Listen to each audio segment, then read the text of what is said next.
जय हिंद दोस्तों, ये है पैन यानी कि परमानेंट अकाउंट नंबर। ये दोस्तों डेट ऑफ बर्थ के प्रूफ के तौर पर तो काम करता है, बहुत तरह के फाइनेंशियल ट्रांजैक्शंस भी आप कर सकते हैं। आप लोगों को पता होगा इंडिया की आबादी लगभग 150 करोड़ लोगों की हो चुकी है, जिसके अंदर से 78 करोड़ लोगों के पैन कार्ड बन चुके हैं। लेकिन अभी भी दोस्तों 1/5 यानी कि सिर्फ 5वां हिस्सा, इसका 1/5 है जो 20% लोगों ने ही अपने पैन कार्ड को इनकम टैक्स के पोर्टल पे रजिस्टर किया है, जो कि incometax.gov.in है। दोस्तों इनकम टैक्स के पोर्टल पर पैन कार्ड को कैसे रजिस्टर करना है, इसके ऊपर हमने डिटेल में वीडियो बना रखी है। लेकिन आज के इस वीडियो का हमारा जो टॉपिक है, जो हमारा चर्चा का विषय है, वो है कि सर हमने इनकम टैक्स के पोर्टल पे अपने पैन को रजिस्टर नहीं कराना है। क्यों नहीं कराना है? क्योंकि अगर हमने रजिस्टर करा दिया तो हमें ITR भरनी पड़ जाएगी। लेकिन दोस्तों ऐसा नहीं होता है। एक व्यक्ति 5 तरह की इनकम कमा सकता है, सैलरी या पेंशन की, रेंट की, कैपिटल गेन की, शेयर से, म्यूचुअल फंड से या प्रॉपर्टी बेचने से, बिजनेस की इनकम या सेल या सर्विस से। इन चारों में जो नहीं आती है वो इनकम फ्रॉम अदर सोर्स के अंदर आ जाती है। इन चारों इनकम को जोड़ेंगे। कब से कब तक देखना है?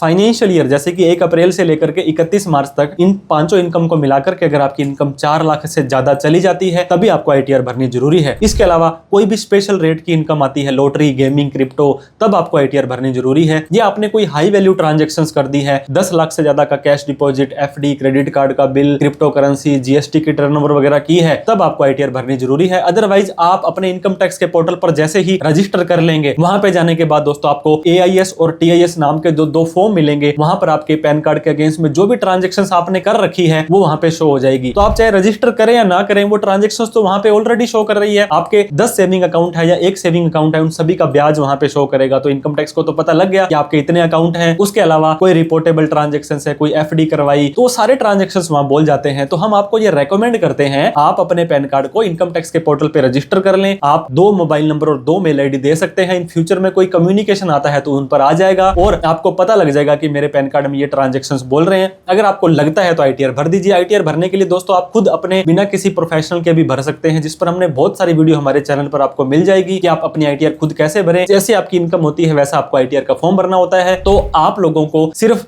इनकम टैक्स के पोर्टल पे रजिस्टर कर लेने मात्र से ही ITR भरने की लायबिलिटी नहीं आती है, बल्कि ये प्लस पॉइंट है। आप अपना डेटा चेक करके डिसाइड कर सकते हैं कि मुझे ITR भरनी है या नहीं भरनी है। जो भी लेन देन करें दोस्तों उसका रिकॉर्ड रखें, अननेसेसरी लेन देन ना करें। इनकम टैक्स एक्ट 2025 के ऊपर हमने आप लोगों के लिए एक बहुत प्यारा सा कोर्स बनाया है। जितने रुपए में आप किसी टैक्स प्रोफेशनल से ITR भरवाएंगे, उससे कम में आप अपनी ITR खुद भर करके लोगों की भी भर सकते हैं। 100 से ज्यादा लेक्चर आपको CASumitSharma.com या CA Sumit Sharma हमारी ऐप पर जाकर के देख सकते हैं। वीडियो अच्छी लगी हो तो लाइक, अभी तक हमें सब्सक्राइब नहीं किया है तो सब्सक्राइब कर लीजिएगा, क्योंकि आने वाली जितनी भी वीडियोस है ITR फाइलिंग की वो हमारे चैनल पर आपको मिल जाने वाली है। Thank you so much for watching this video. जय हिंद, जय भारत।